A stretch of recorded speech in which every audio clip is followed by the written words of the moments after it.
tratamos de Pentecostés y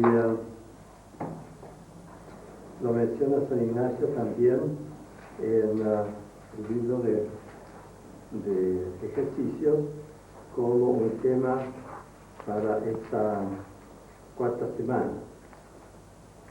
Y hemos de pedir al Señor la gracia que pedía la Santísima Virgen con los apóstoles reunidos después de la ascensión de Jesús. De modo que vamos a pedir con el Ave María, en primer lugar, y después con el alma de Cristo y con el Padre Nuestro, porque Jesús dijo que Él enviaría el Espíritu Santo y también dijo que rogaría a su Padre que enviara el Espíritu Santo. Y supongo que el Espíritu Santo quiere venir, aunque no le lo lleve. Pero entonces vamos a pedir a la Virgen, el alma de Cristo y el Padre Nuestro. Donde el Padre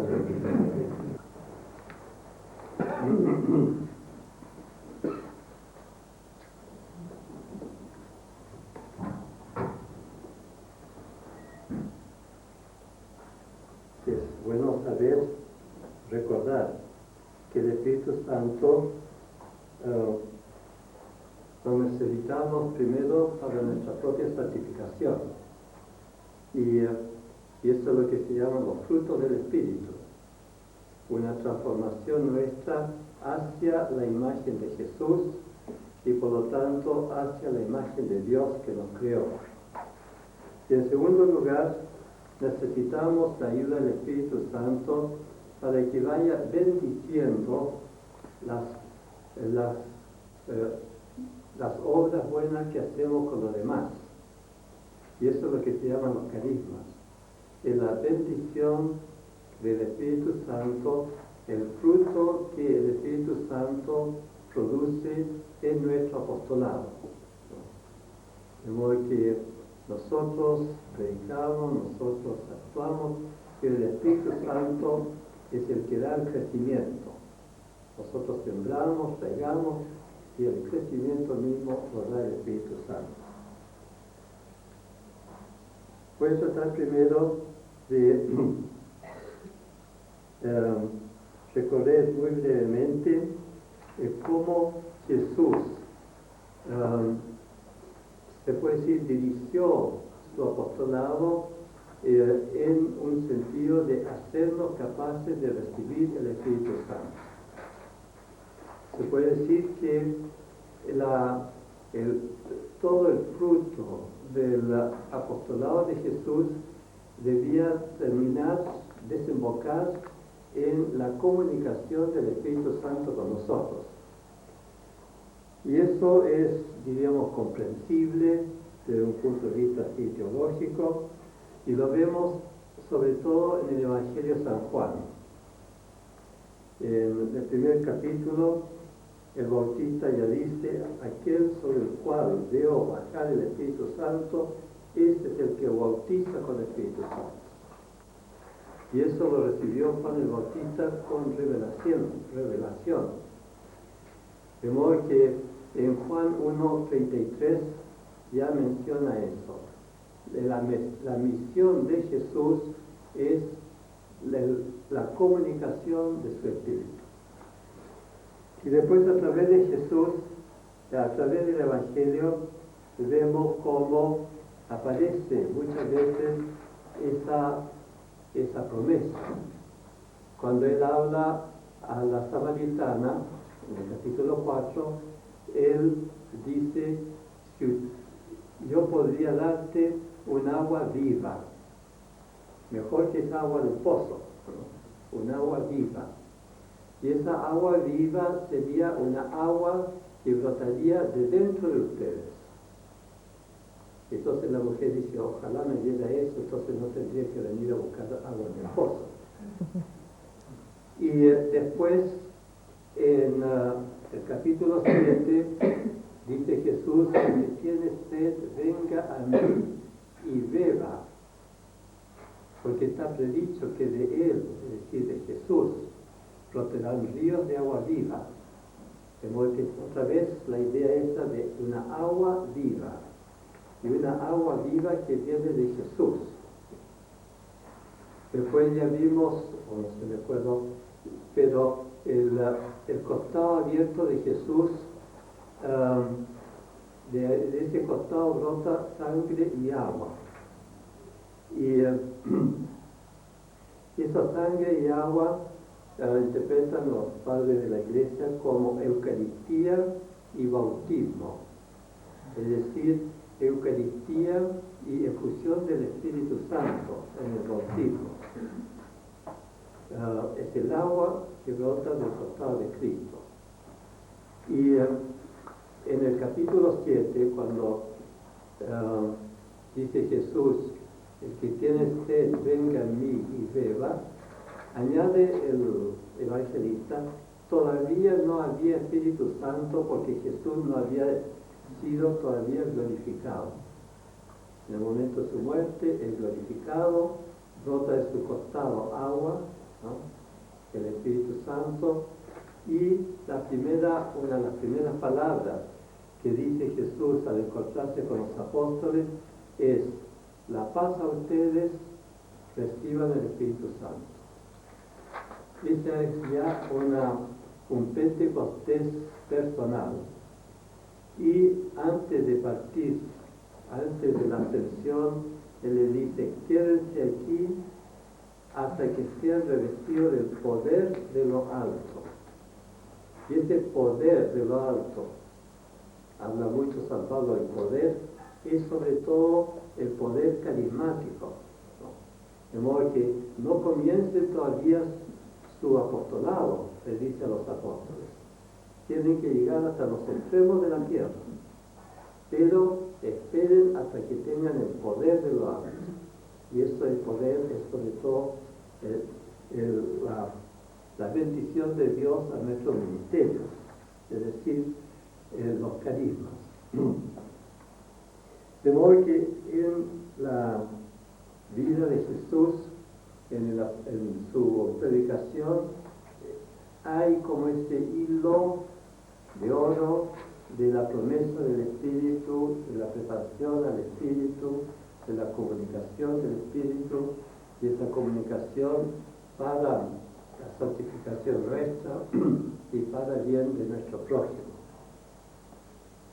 En los capítulos 14 y 16 que pone San Juan en la última cena, también Jesús dice: les conviene a ustedes que yo me vaya, porque si me voy puedo comunicarles a ustedes el Espíritu, y el Espíritu los conducirá a ustedes a toda verdad, y yo rogaré al Padre que les envíe el Espíritu, y yo les enviaré el Espíritu.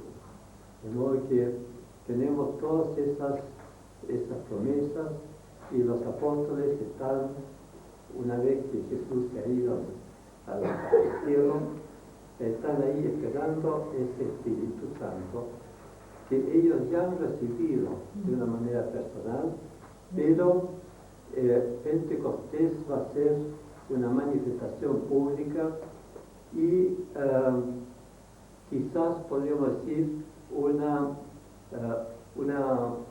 mayor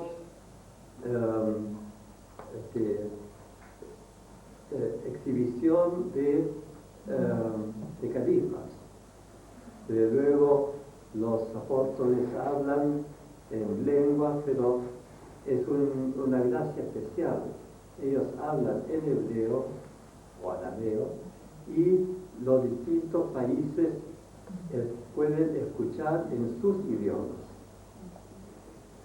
En ese sentido, Pentecostés es la corrección de la Torre de Babel. En la Torre de Babel, porque se unían los hombres para desafiar a Dios, Dios los dispersó con la diversidad de idiomas. Aquí en Pentecostés, Dios los va a unir después de la redención de Cristo, en Pentecostés. De modo que hemos de unirnos a la Virgen, a los apóstoles, para pedir este Pentecostés personal. Ahora, ¿cuáles son las condiciones para este Pentecostés personal? Las condiciones son desearlo, en primer lugar, desear una mayor efusión del Espíritu y un compromiso de fidelidad al Espíritu Santo. Por eso, San Pablo escribe en muchas epístolas sobre el antiguo hombre, el hombre viejo y el hombre nuevo. Y nos exhorta a ser realmente hombres nuevos.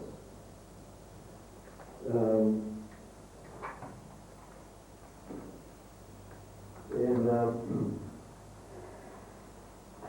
Gálatas 5,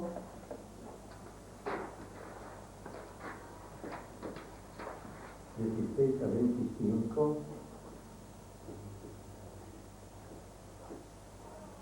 después en Efesios 5,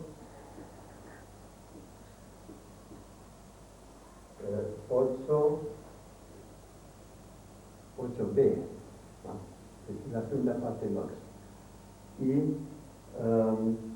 al 21, después 1 Tesalonicenses 5, 12, 24.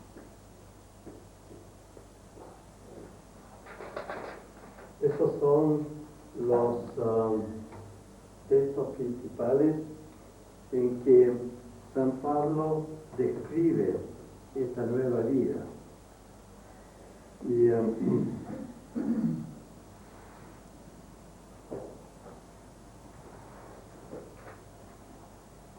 Gálatas 5, 16, él dice: por lo tanto, consecuencia de lo que he dicho anteriormente, andad en el Espíritu y no satisfagáis los deseos de la carne. Andad. Usa mucho en sus escritos la palabra andar. La palabra andar significa vivir, ¿no? No es andar hacia un objetivo, sino es el andar, el vivir, ¿no?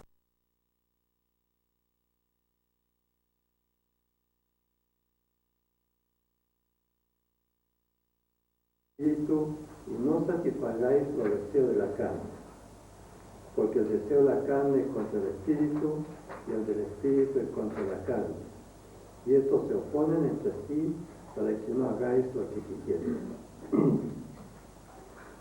Pero si sois guiados por el Espíritu, no estáis bajo esa ley antigua, sino que el Espíritu es la ley nueva dentro de nosotros. Lo que Jesús le dijo a la samaritana: Dios es espíritu y verdad, y quiere adoradores en espíritu y en verdad. La ley de los judíos dice adoración en Jerusalén. La ley para los samaritanos era adoración en Galilea. Pero los que andan en espíritu y en verdad tienen dentro, son ellos templos del Espíritu Santo. Entonces va describiendo la nueva vida, envidias, homicidios, borracheros, todo eso se deja, y mas el fruto del Espíritu es amor, gozo, paz, paciencia, benignidad, bondad, fe, mansedumbre, templanza. Después en Efesios 5,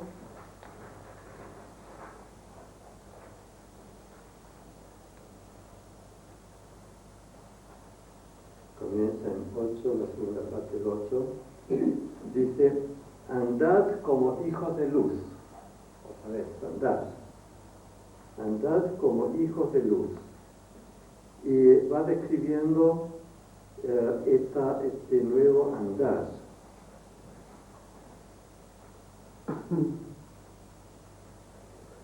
Porque el fruto del Espíritu es en toda bondad, justicia, rectitud y verdad. Todo amor, rectitud y verdad. Comprobando lo que es agradable al Señor. Ese comprobar es lo que se llama discernir. ¿Qué es lo que pide de mí el Señor? Y comprobar también significa el sentir la aprobación del Señor. Tener como la confirmación de que uno en sus actividades está en el camino del Señor. Y si uno desea ese camino al Señor, la comprobación está en la alegría interior, en la paz interior, en sentir que realmente uno está en el camino de Él. Y después va siguiendo, nadie os engañe con palabras vanas, etc. Y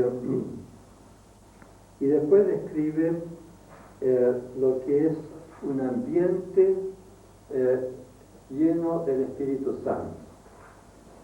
Y es interesante esto. Es del versículo 17 al 21. 17 al 21 de Efesios. Dice,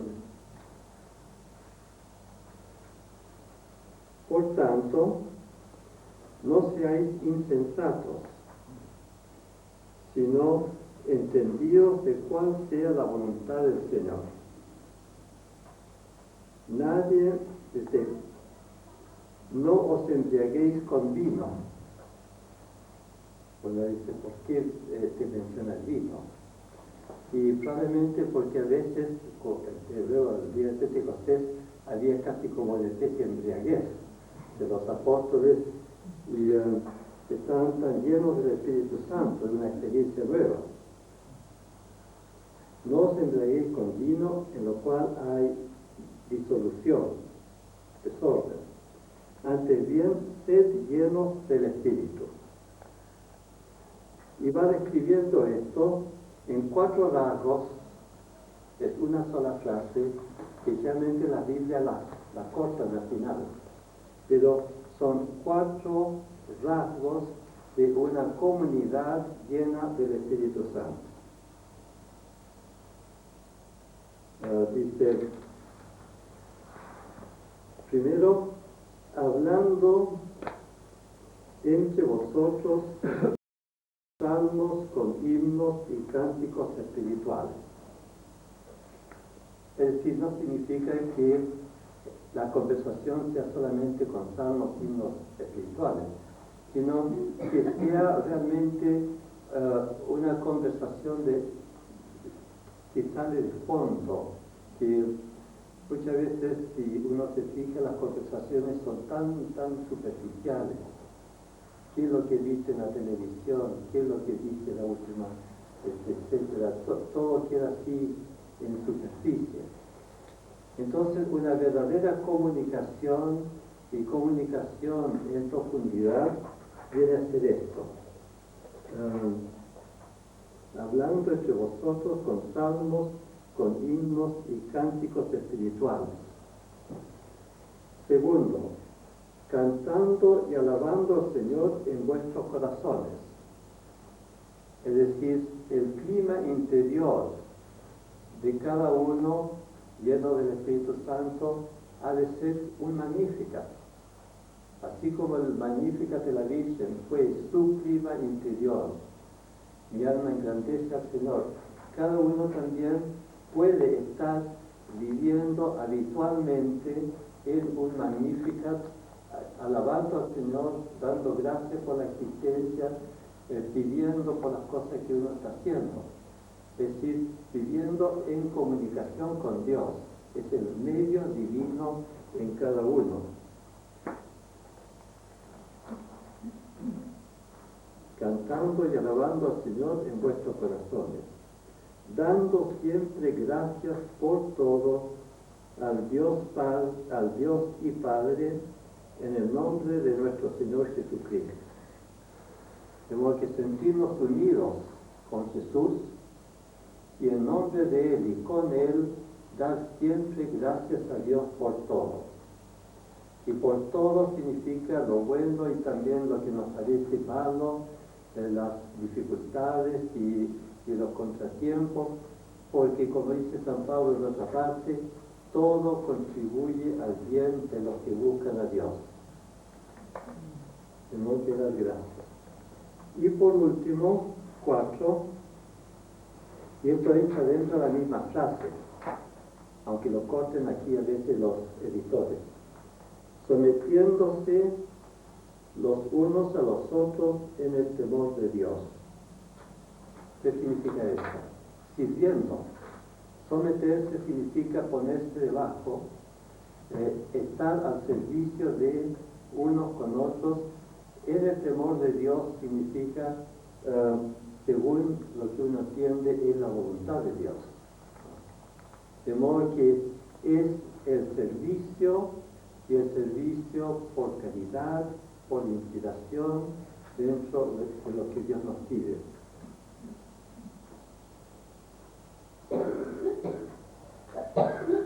Y notemos que este servir al próximo tiene que brotar del amor. Ese amor es el mejor camino para los carismas. Si servimos con amor, Dios añade su bendición. Y el carisma consiste en eso, en este plus sobrenatural que queda mucho más allá de nuestras posibilidades y que Dios pone en nuestro servicio cuando este servicio es de amor. Por eso San Pablo dirá que el mejor camino para los carismas es la caridad, y él lo describe en el capítulo 13 de los Corintios 1. En Tesalonicenses, primero Tesalonicenses 5, hay como un resumen muy breve de mucho de lo que San Pablo ha dicho antes en la Biblia, pero Tesalonicenses es la primera epístola que se conserva de él.